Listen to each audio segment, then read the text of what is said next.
Qua vediamo praticamente se c'è umido o meno, nelle zone magari che sono più fredde, come per esempio questa zona qua.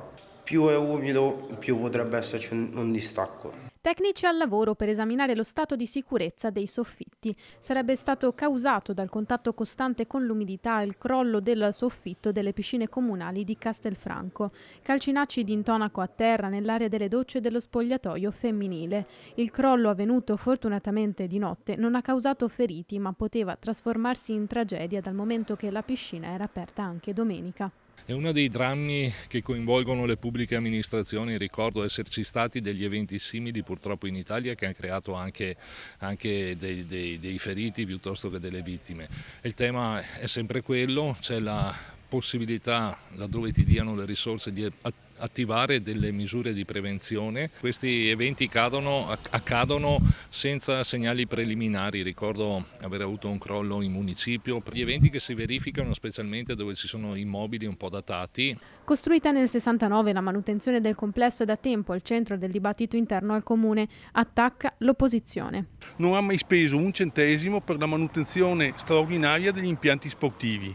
La sua giunta e la sua maggioranza hanno speso oltre 300.000 euro pagati per fare il progetto per una nuova mega piscina, e il progetto, dopo essere stato pagato con i soldi dei cittadini, giace nei cassetti perché è semplicemente irrealizzabile. Il progetto sì ambizioso, ma che farebbe sì che quest'area fosse riqualificata in impianti sportivi e non venisse cementificata magari con residenziale piuttosto che altro. Rispetto a questo impianto è da tempo che rincorriamo risorse. Abbiamo un progetto che dovrebbe riqualificare tutta quest'area sportiva, compreso il palazzetto, che è un progetto ambizioso che abbiamo portato avanti, che può essere realizzato per stralci, ma che ancora oggi non ha trovato alcun canale di finanziamento. Il PNRR non ha dato opportunità.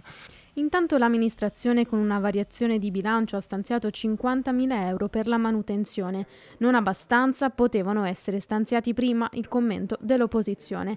Ancora difficile stimare l'entità dei danni, mentre continuano i rilievi dei tecnici che nelle prossime ore stabiliranno se la struttura potrà essere riaperta in sicurezza.